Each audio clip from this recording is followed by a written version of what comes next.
they get, and I get at least one or two a week. Good questions, not not derogatory. I don't have anybody that's called me really derogatory or trying to be ugly. Good. Everybody I get that calls me are. It's hard to argue with the truth. You know what I'm saying? It's just staring you in the face, and it's hard to argue with it.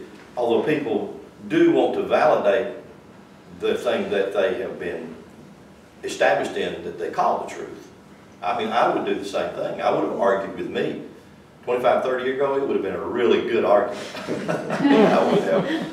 But again, when you're open-minded, or if you do open your mind and you begin to think out of that perimeter or box that we have been locked into, then the truth gets clearer and clearer and clearer. Anyway, I was talking to this person, and I said, you know, I have had something that has really impressed upon me about the experiences that we have in life. And one of the experiences is the experience that transforms me. And that in that experience, I begin to realize where I begin to fall asleep. And that's what happens to all of us in this journey. And I just told him, I said, here's exactly what it is. The scripture even uses this phrase, to be born again. And I said, when we were in the womb of our mother, intelligence that we call God, that's what we call it, is what put us together and made us. It was not the intelligence of the woman that carried us in her womb. It had nothing to do with that. Because women who have spent years and years educating themselves and are virtually intelligent, as opposed to a woman who's not ever been to school, can both have a baby. So it's not the intelligence of the person that builds the child in the womb. It's God. And so, you know, that's really, it's hard to argue with that fact. It's God that builds that. And I use the analogy, it's God that builds his tabernacle and his temple, his house, his dwelling place in the womb of a woman without the sound of a hammer and without the sound of a saw. Now that used to confuse me when I read that passage of scripture in the Old Testament, that God was building his tabernacle without the sound of a hammer and without the sound of a saw. And I was thinking, well, how does he put the boards together, and how does he put the boards to fit if he don't have a hammer and saw, or he's got them somehow or other silenced? You know? They built it out of rock, Glenn. That was what I was told when I questioned that. They built it out of stone. Built the thing out of rock. And so when I finally, my lightning-fast mind got the revelation, oh, it's the one built in the womb of the woman, because you can't hear it being built in there. And you can put your ear sometimes, and maybe later on, and hear the heartbeat of the... You can feel it. And you can feel it, yeah, you can feel it. But as far as hearing how an eyeball is built, or a lung, or a heart, or a liver, or a leg grown, you can't, but it happens. Well, that's the intelligence of God. Well, the intelligence built it, and just like the first passage of scripture that I want to use, if you want to go ahead and open up over there, in Genesis chapter 1, that's actually where I wanted to start, was Genesis chapter 1, of course. Where else can you go? Build my house on the rock. Well, let's go to the rock. I mean, you know, to argue with this passage of scripture, Genesis 1, 25, 26, Genesis 1, 26 and 7, it says, and God said, let us make man, and that word man is Adam, or Adam, which actually is humankind, so it incorporates male and female. And really, I used to have people argue that with me. And I said, well, then just look over Genesis chapter 5 real quickly, in verse 1, 2, and 3, and it says, this is the book of the generations of Adam, in the day God created man. And that word man is the same word Adam. In the likeness of God made he him, male and female created he them, and blessed them, and called their name Adam. Called their name. Them who? him and her. Called him and her Adam in the day when they were created. Now that's hard to argue with right there. So what was his and her name? It was Adam. But it had nothing to do with the male and the female body. It had to do with the right and left hemisphere of the brain, which everybody has male and female hemispheres of the brain. And it was in that likeness we were created, just like it says in Genesis 1:26, made man in it as its image. So we're made as the image of God, not in it, as it. So as God is, we are. And that's hard for us to think, because we think, I'm just a human, I'm just a man or woman. And we sing that song about how lowly and slow or low I am. When in truth, we're not. We're a God manifest being. And we do, many times we do dumb, stupid things. I do anyway. I talk about me. I do things that's human. They're very human. I posted a thing on Facebook that was saying eating Twinkies with God. And it showed a little boy getting into the refrigerator, and he gets out a couple of Twinkies and some orange juice or something, and he heads out the door. His mom says, "Where are you going?" He said, "I'm going to eat Twinkies with God." And she said, "We'll be back by 6:30 because supper will be ready." So it showed him going out looking, and he sits down beside this woman that's sitting there, and she looks really distressed, and he takes out his Twinkie and starts to eat it. Well, he offers it to her.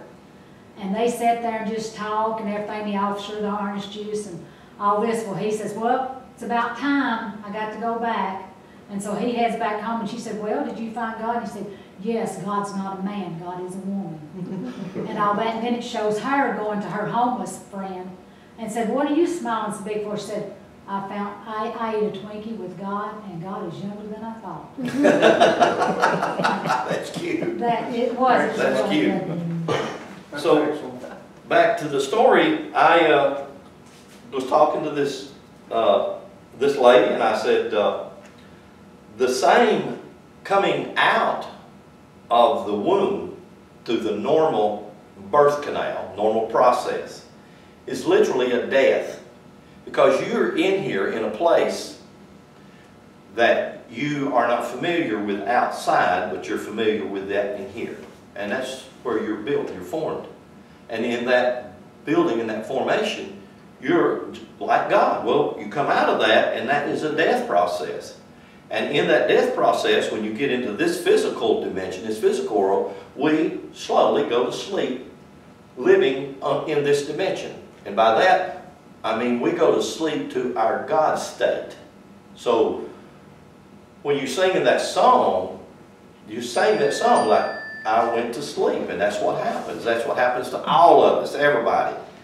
And to wake up and to come back into the state of being that I was created to be is a reverse process. And that's why the scripture uses, you must be born again. In other words, it is a dying to go back into the divinity that you are made of. Well, then that's the first verse of Rocky Mountain High, when John Denver says, Yeah.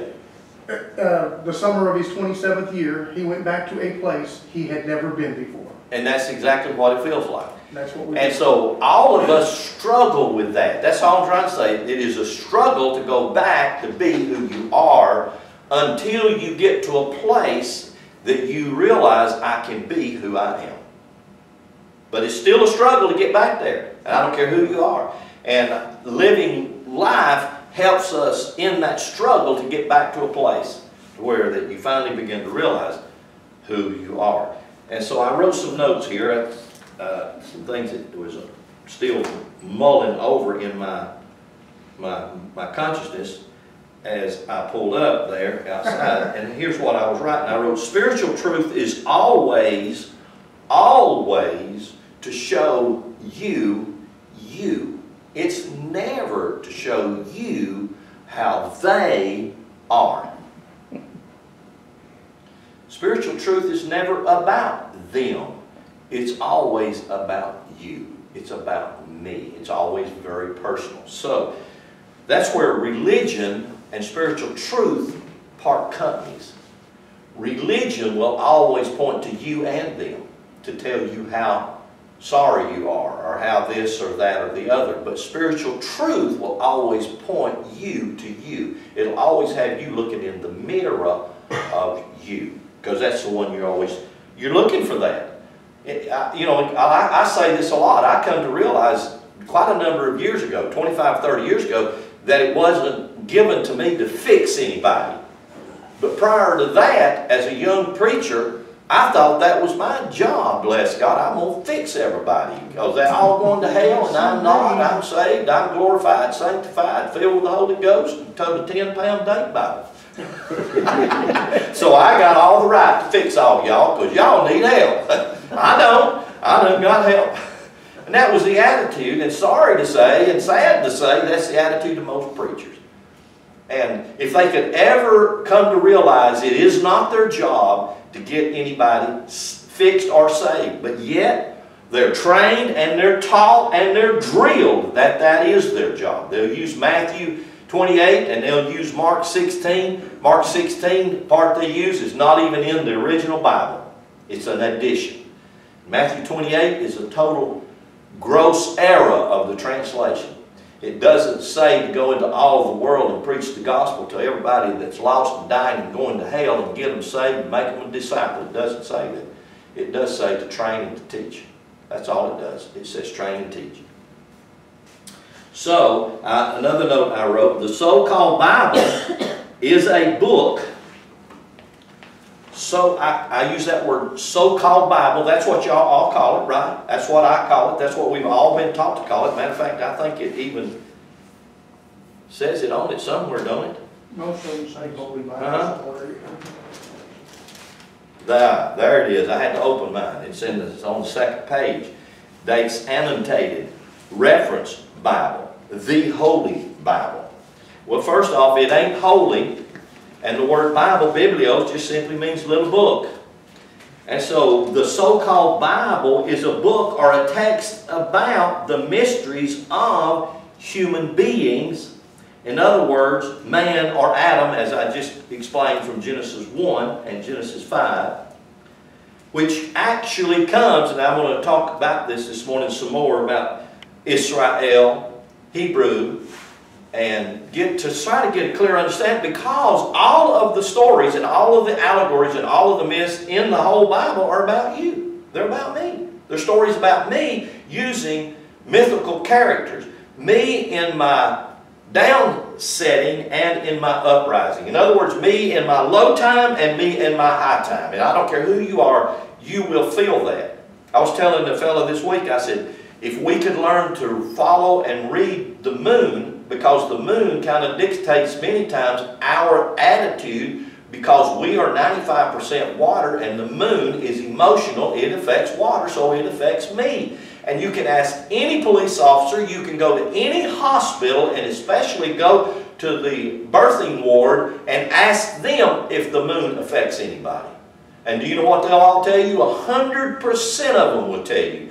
Yes, people go crazier when the moon is full, and more babies are born when the moon is full. Why? It is psychological and emotional, and it affects all of us, period. So if you're having a time when your emotions are going, wow, crazy one way or another, if you just learn to realize it's the moon, it really ain't me, it's the moon. So you don't blame it on somebody, you can blame it on the moon. But once we realize and we recognize and know how to read it, then I can find my own balance in it and realize it's just me. I'm just having a moment, and it'll pass. Always does. Maybe people will stop saying the devil made me do it and say the moon made me do it. There you go. That would probably be a better, accurate phrase. The moon. It's the moon's fault. Anyway, Hebrew. That's what we're going to talk about. We call this the Hebrew Bible, don't we? And what I think a lot of people have been taught, or they learned to call it the Hebrew Bible, which I want to deal with that a little bit and try to give you a different picture of that, of it being the Hebrew Bible. But whatever you want to call it, Holy Bible, Hebrew Bible, I want to go back into ancient Hebrew. And ancient Hebrew, when you really find out that Ancient Hebrew comes out of, let me just read you a passage over here in the New Testament, in the book of Acts. Let's see if I can find it real quickly. And I know you've all been told this differently. Moses, have you all been told and have heard that Moses wrote the first 5 books of the Bible called the Pentateuch? Right? That's what we're told, yeah. Yeah. Well, okay. That's what we were told. Well, Moses is a mythological character, Moshe. And you can even look at the glyphs of his name, the Hebrew glyphs. I had a lady ask me, what is a glyph? I said a glyph is a holy character. Each one of the characters in the Hebrew alphabet are glyphs. And so when I say glyph, I just do that unconsciously because I'm referring to the characters. 22 characters in the original language with 5 additionals called finals added to it to give it a total of 27. So when I'm saying glyph, I'm referring to one of those 22 or 27 characters. Listen to this. It says, and I'm reading from Acts chapter 7, verse 20. It says, in which time Moses was born and was exceeding fair and nourished up in his father's house 3 months. When he was cast out, Pharaoh's daughter took him up and nourished him for her own son. And Moses was learned in all of the wisdom of Egypt. So where did Moses, being learned and skilled and trained in all of Egyptian wisdom and instructions, where did he get his knowledge? It was all Egyptian.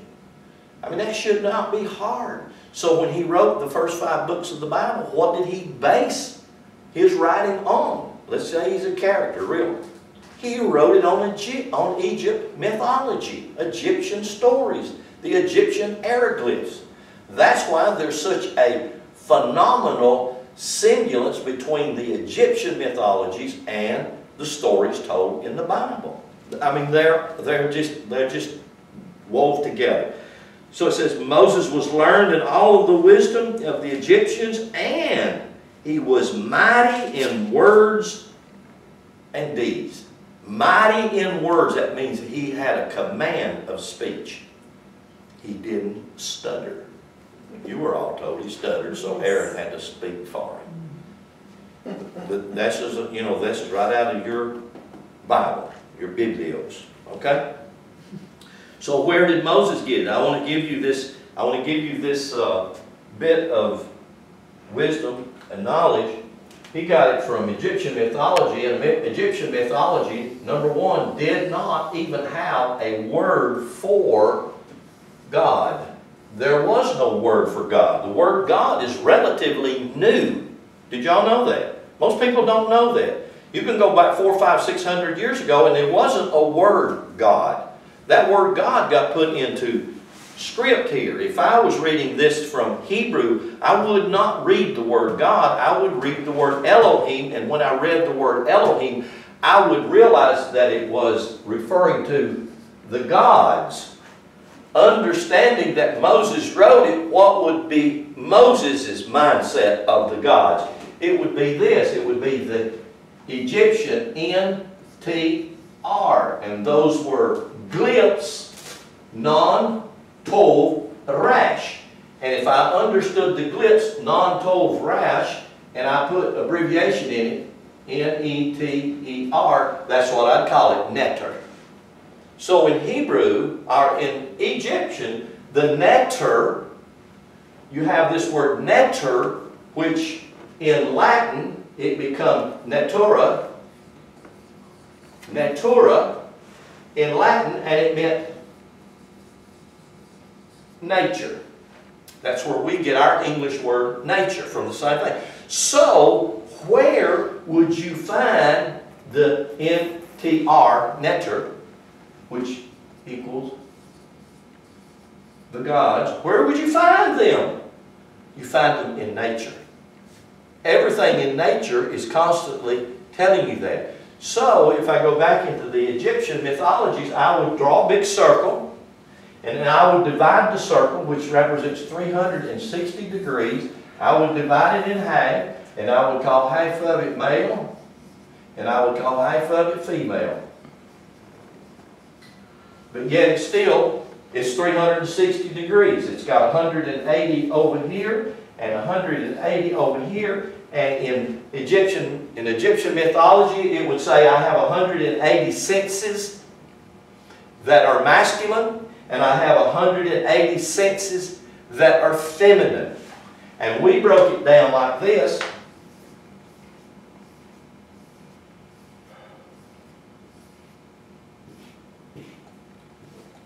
And we made man, and voila, there's your stick man. With a division right down the middle of it. And I can go into talk about this and show you this. I hope y'all can see this. Because once you begin to realize it, you begin. So what is my work in life? When I come into the physical world, and then I begin to realize the physical world rocks me to sleep. And Paul alludes to that in 1 Corinthians 15, and they use several different words from Greek, but translated them wrong in English. And it's so clear that what happens, I get lulled to sleep. I know that seems, but I'm not asleep. I'm awake. I am asleep to that which I truly am. And I use the term asleep because if I wake up, I begin to realize who I really am. I'm God materialized in the physical world. I'm God now that's carrying 180 masculine senses and 180 feminine senses. And my work in life is to join the two and to break the middle wall of partition so that I, in my physical, natural world and my spiritual world, are one world. So that's the part of the journey. And going back up into the womb, symbolically, is as much a dying and difficult as it is to come out of the womb. Because to come out of it and to be born here is a life-death process. The child has to press through that cavity that's a death to it. And some do die doing it. And some can't. Some die in the canal. Do you understand that? So it's serious. Well, going back in is the same thing. I have to go back up into the womb of the Spirit so that I can reconnect to who I am. And it does require struggle. It does require discipline. It does require effort. Just exactly like the child did when he come out. Yeah. Okay. So the netter, the natura, the netter of the natura actually was the only word they had for the word God, because it didn't have a word for God. Neither did the Hebrews have a word for God. The word the Hebrews had was Elohim, or El. And the word El actually meant power, and the word Elohim actually meant the 12 astrological signs that create the physical body, that are encompassed in the Hebrew glyphs, or the Hebrew letters and characters. So when we see that, as we see that, it begins to change and transform my world. So I want to read you a note here that I wrote a couple of weeks ago. The stories in the Bible were written to show us how the spiritual, in other words, the unknown or the unseen powers and abilities, would and could manifest themselves as mankind. When and as we read the stories as a mirror of or to myself, in other words, I see myself as a Joshua, I see myself as a warrior, or I see myself as a David. In other words, I see myself as a king, or I see myself as an Adam and Eve, a creator. And I can just go on and on through the stories.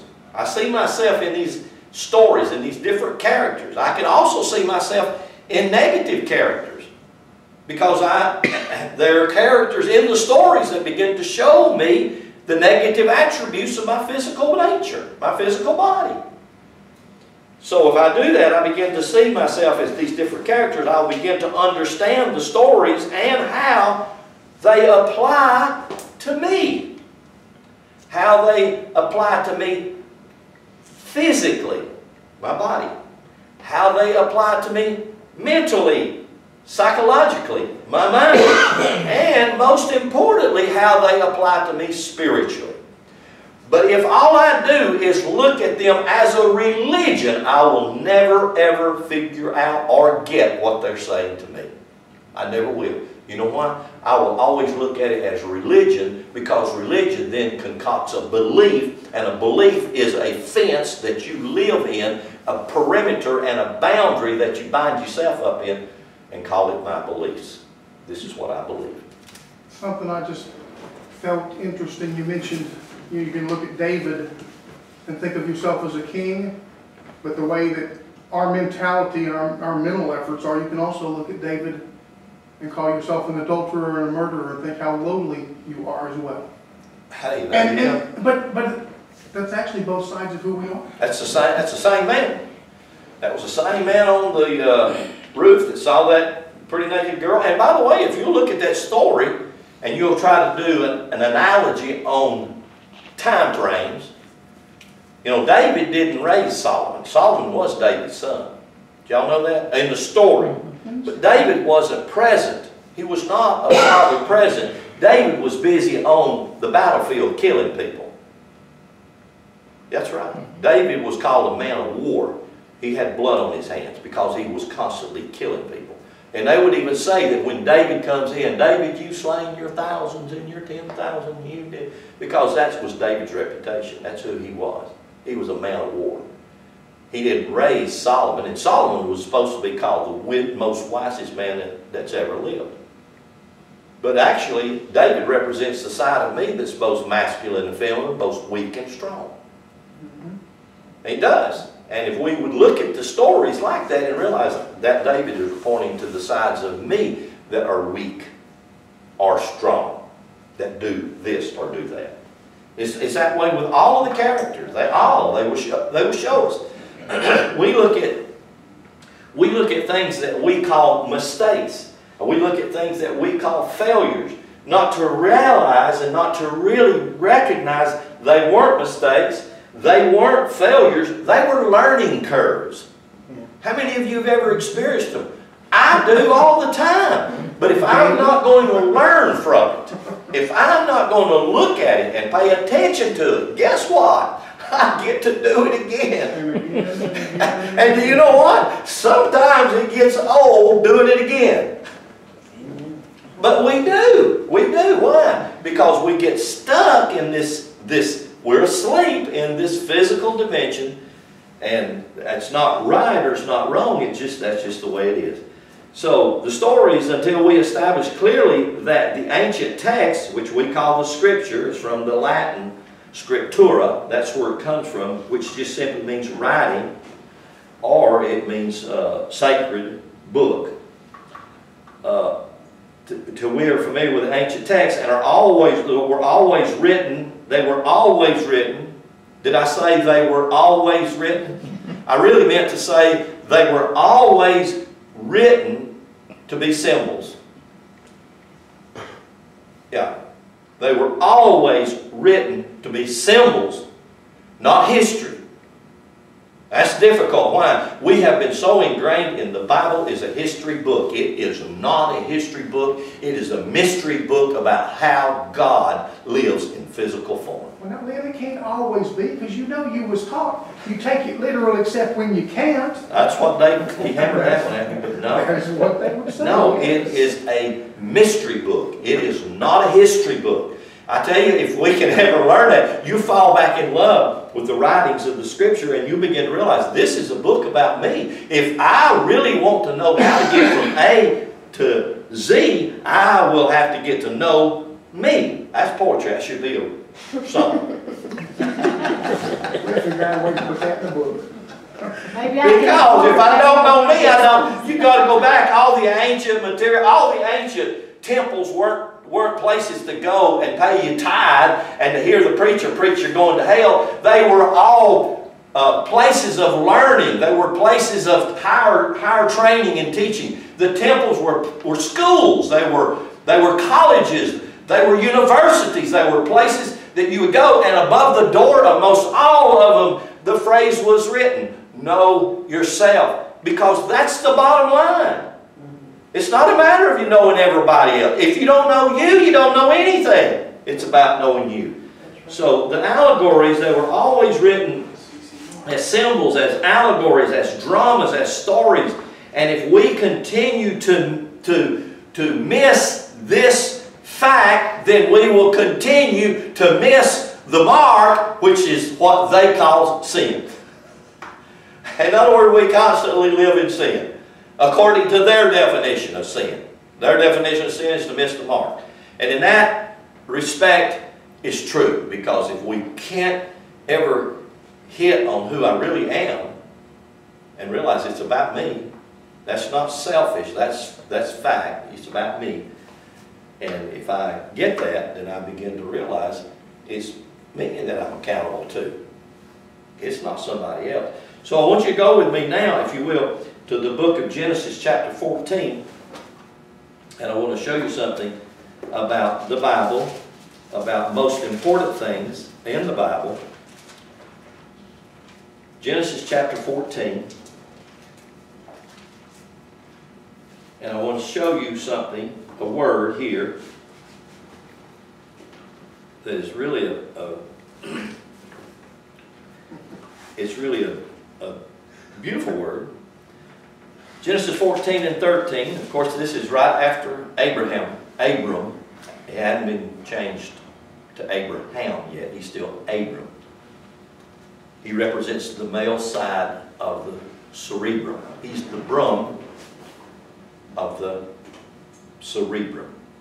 The Sari is Sarah, the Abram is the brum. So the cerebrum, that's the medical terminology for your upper brain. Well, that's who Abram and Sarah represent. Verse 13, it says, "And there came one that had escaped and told Abram the Hebrew." That's the first place that you see this word Hebrew. Okay? And I want to show you what's happened to us over a period of years. This supposedly was written about 3,400 or 3,500 years ago, supposedly. It was written about that long, 3,400 or 3,500 years ago. Yet what happens is we have our ideologies in the concepts that have been twisted and given to us about 2,500 years ago. So there was probably a 1,000-year period of time between what was and what we think is. And what happened was religion was born during that period of time. Prior to the 2,500 or so, 2,800 years ago, religion was not a part of the mindset of people.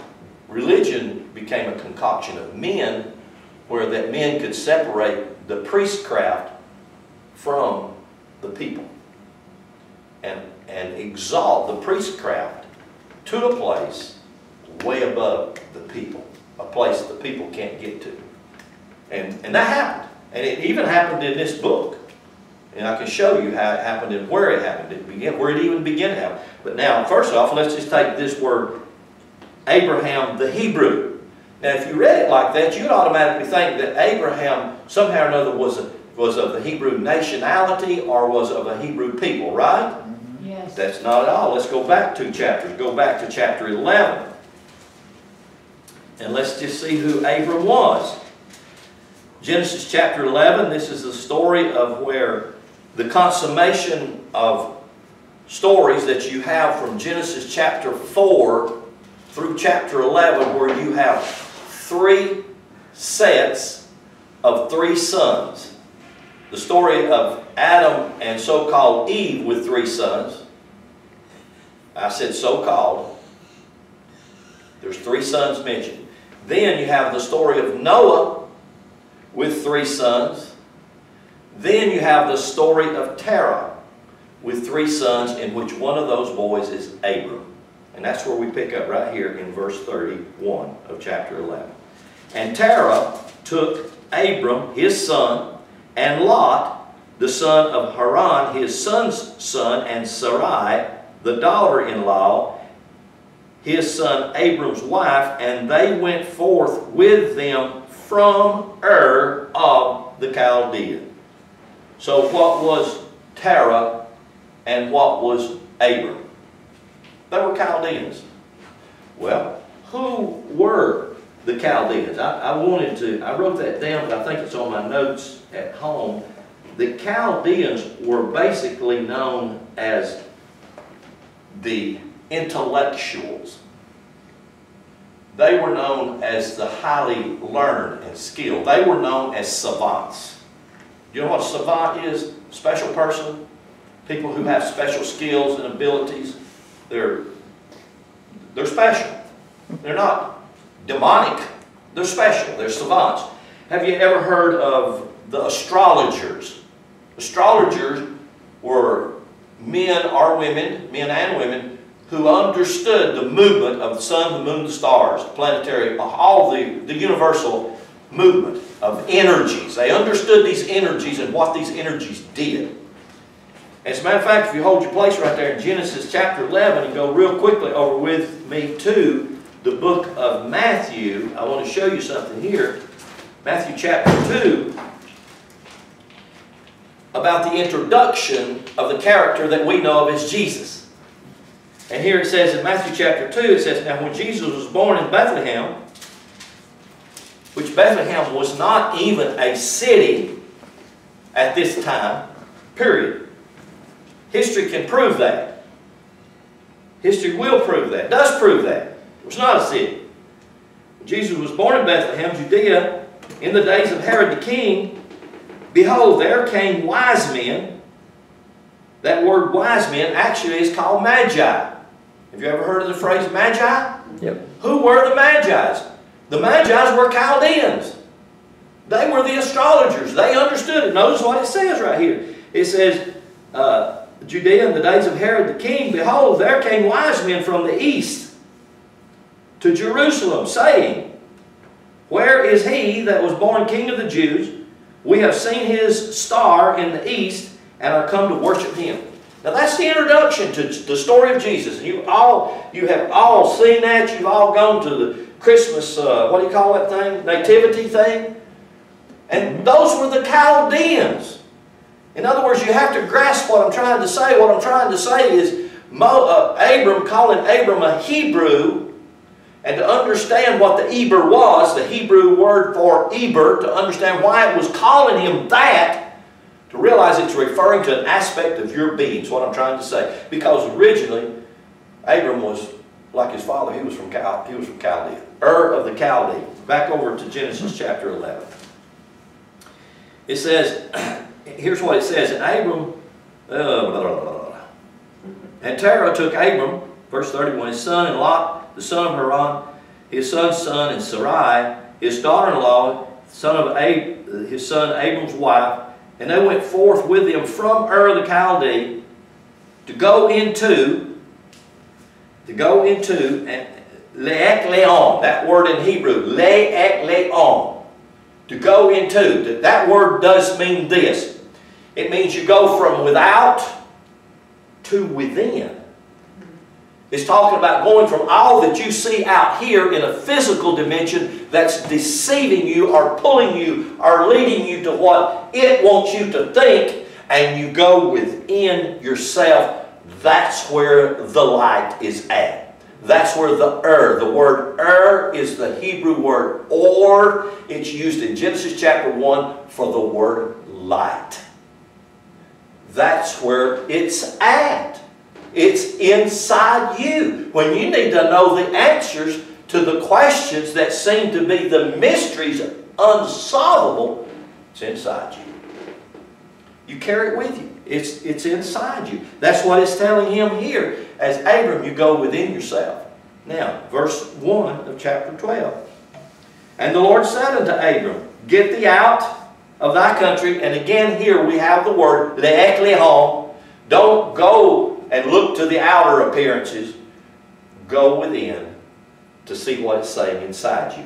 So when we come across the word Hebrew that we see right here, first place it's used is in 14. It's not used again until later at the end of this book. And we begin to realize that this word Eber, let me just spell it for you.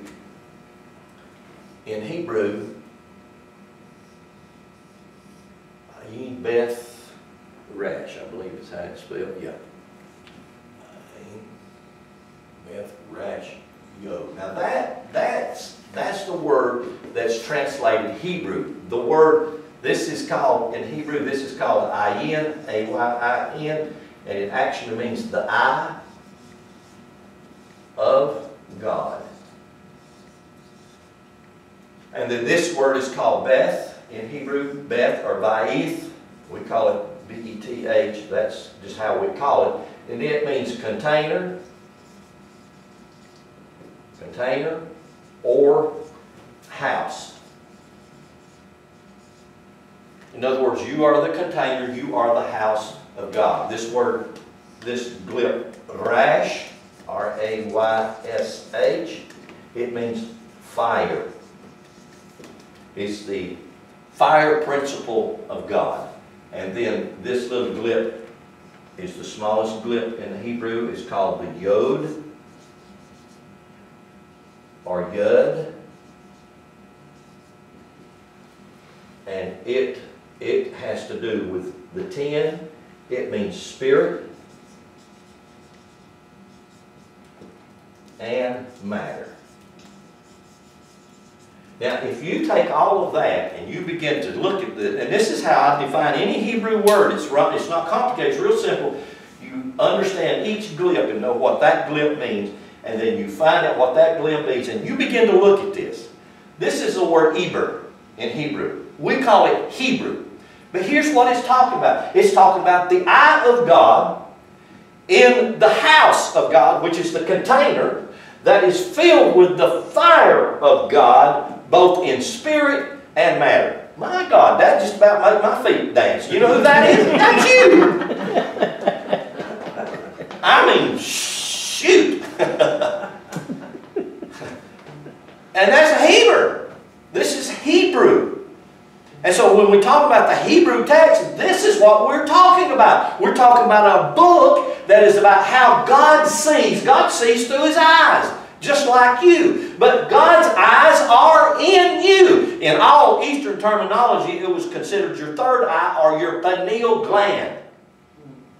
And the pineal gland is a very, very important place in your being. And many of the, I think the American Food Association, American Medical Association, and all of that knows these truths, doing everything they can to both kill you and me and dumb us down. They want to harden your pineal gland, calcify it, and they do it through all of the crap they give us to drink.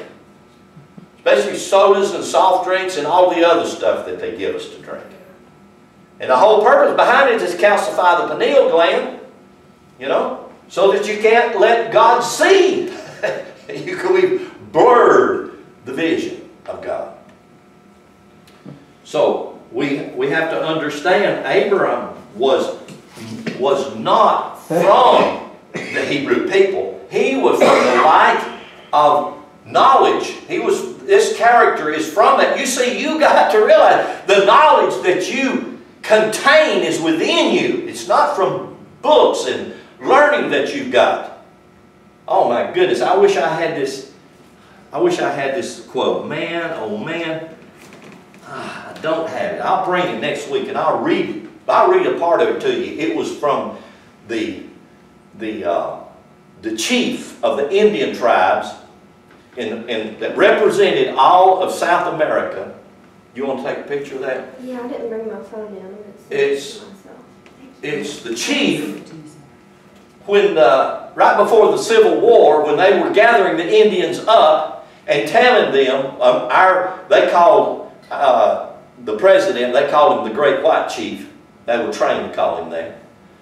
And they were trying to convince them to surrender their lands.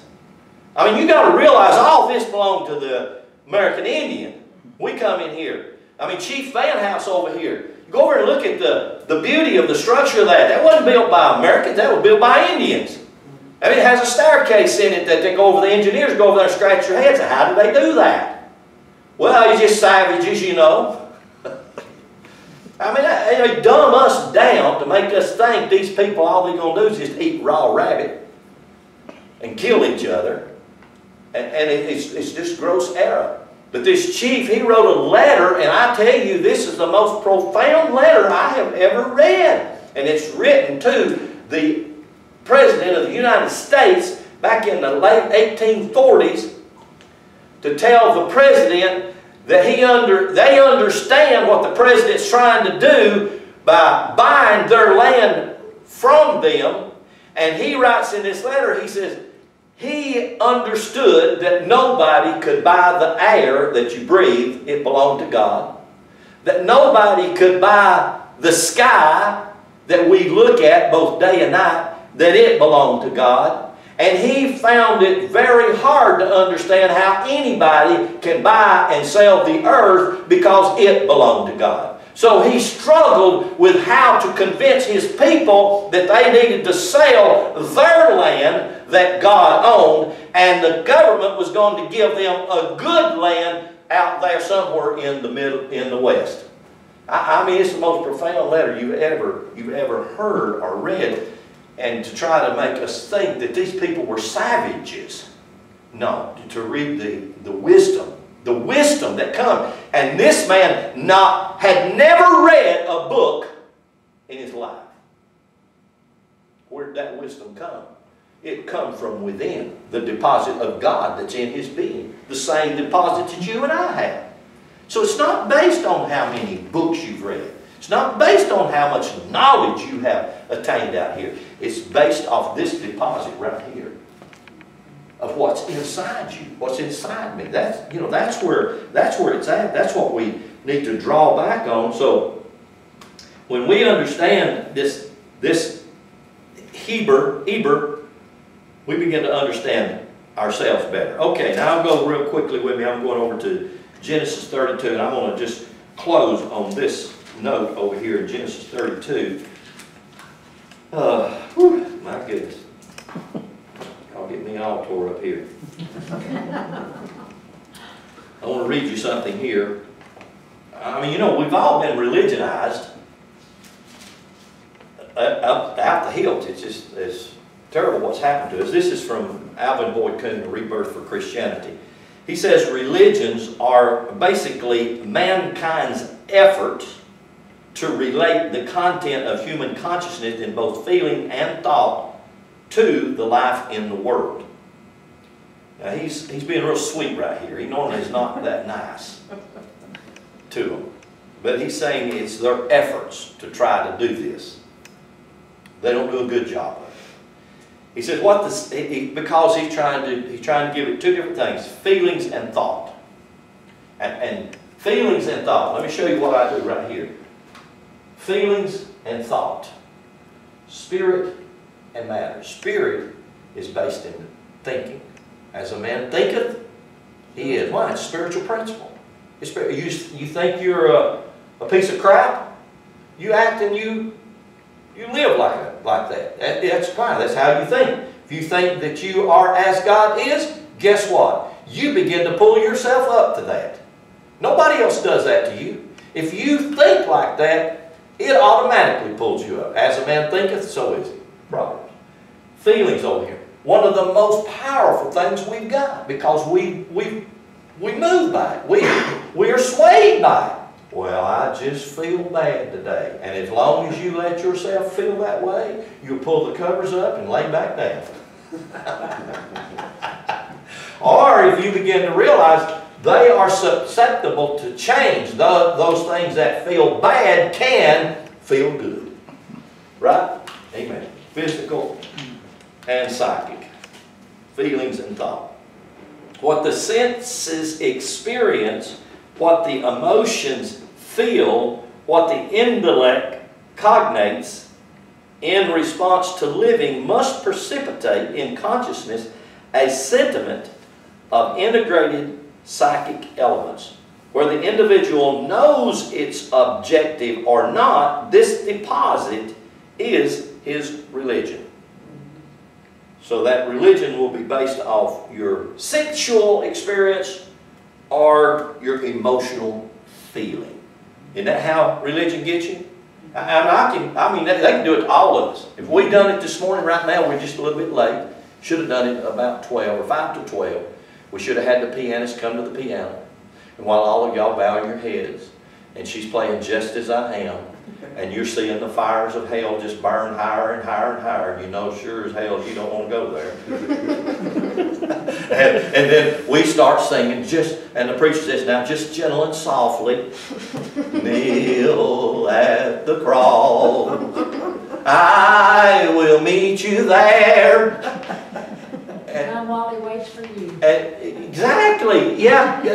Jamie can do it. She sat through it her whole life. Raised her kids in it. We all did. What are they appealing to? Your feeling. That's the only thing they're trying to appeal to. They're not appealing to your intellect. If they did, you'd get up and run. You'd say, what the hell am I doing in here? Let me read this to you. It says, the ancient sages, drawing upon the living mythos of their world and other ages, which Plotinus called the world's soul, formulated an organic integration of the principles governing the play of the living energies. This synthesis of knowledge was treasured as the priceless heritage of mankind from the gods. From time to time, there arose societies, associations, and/or brotherhoods which aimed to preserve and to cultivate and to practice the principles and techniques of this archaic science. What happened? 1,800 years ago, religion happened. It happened to all of us. And then it began to pull us further and further away from this archaic science. And now we don't understand this science. I talk about this and it seems like I'm talking gibberish. It's a language we've lost. That's what he's saying. But it was the true language of all cultures, all nations, and all peoples. And under that kind of knowledge, the earth reigned supreme in peace and abundance. And should today. Let me read you the notes that I wrote down. Religion offers sensual experience. I would just love to shout this. Religion offers you sensual experience, which is a seemingly very real experience. You can have a sensual experience, and to you, that experience is as real as anything that ever was. But it's sensual. What do I mean by that? I mean it's based off of the outward emotions. That's what it is. And it's very emotional. Or you can get a spiritual experience that's eternal, that'll take you into deeper and deeper knowledge of God, that will open your mind to all possibilities. Both are experiences. I don't discount either. Religion offers sensual experience, which most of the time is based in a lie and totally ignores the truth. It seems contrary to the lie. And that's just true. That's how it is. If the truth is contrary to what they have believed to be the truth, which is a lie, there ain't no way. They won't go there. Is spiritual truth offers the motif for the idea that most esoteric teachings offered the concept of a dying and resurrecting. In other words, a dying just simply means spiritual life has poured itself in flesh in order that it would experience awakening or resurrection. So the concept of a dying and a resurrecting God-man in all of the stories, whether the story was Osiris, or the story was about Krishna, or the story was about Buddha, which were all known to be mythical characters. None of them were real. None of them lived in physical bodies. They were just characters in a story. And or Jesus. All the stories are the same.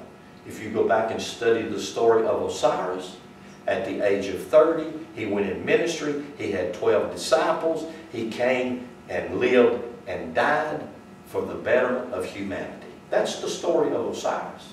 Thousands of years before the story of Jesus. Then if you study the story of Krishna, same exact story. Then if you study the story of Buddha, same story. Then if you study the story of Jesus, same story. Is that coincidence? Maybe. I don't know. I'm not saying yea or nay. Yet Christianity closed its mind to its most credible asset, which was its ability to think. And we do the same thing. We find, sometimes wind up finding ourselves committing the same error from our lack of an ability to just think. So I'm just gonna quit right here and unhook. I really was going to go back to Genesis chapter 32 because I wanted to show you the story of the Hebrew is this story right here of the Eber. That's the Hebrew word Eber, got translated Hebrew, which is actually, it's a picture of you. This is who you are. And I want to show you, and we'll pick it up next week, I wanted to show you the story of Israel. Because this is Israel. Right here, the stick man is Israel. You are Israel. It was never meant to be a nation. It was made into a nation around 700 BC. Somewhere around 700-800 BC. That's when religion began to take hold of these phenomenal teachings and began to take these teachings and twist them to make that which was an allegory, a drama, a great story. They began to twist them and try to make them historical characters. Prior to that, they were never historical characters. They were always principles in a story. And when we learn the principles that are in the stories, the principle becomes the truth. And it's truth that anybody can live by. And everybody can live by. And it will change and transform and do all of the wonderful things that it does to us. Okay? What did you say that word was at the top? Eber. Eber. Ayin, Beth. See, you can hear it. Eber. Ayin. E. Ayin this is 70 in Hebrew. This is 7. This is 7 with the line down the middle of it to make it double. That's what this 7-0 means, duality. So this is the eye of God in duality. Beth, Rash, Yod. Eber. See? I just couldn't remember what the first... Yeah, that's the ayin. That's number 70. And that's Beth, that's number 2. That's what the Hebrew Bible starts out with. The first glip in the Hebrew Bible is the Beth, which is the container, which is what it should be. That's why I said the first word in Hebrew in Genesis 1:1, Barashit, means at your birthing. So that's what it's about. Number 2 for some reason. I don't know why I thought that was the second one. Yeah. That's the Beth. The Rash, this is 200. So you have a 2, and then 200, it goes from 2 is duality, and it takes duality back into Trinity. That's 200. Just like the Hebrews, when they took and borrowed from the Egyptians netura, that was their word for God. They had no word for God. They called it the netura. They actually were referring to the mind or the thought or the intelligence behind all nature. Because they understood that there was something much, much higher than man could even conceive, because man couldn't conceive it, so he had nothing to call it. So in some schools, in some mythologies, they call it nothing or no dash thing. Why? Because it actually was everything. But what are you going to call everything? So there was no word for God. So they called it the netura. And actually that just simply meant the intelligence or the mind that created all nature, including humanity. So now then we have a German word. That's a German word. That's where that comes from, God. That is not a Bible word. It didn't exist in the Bible.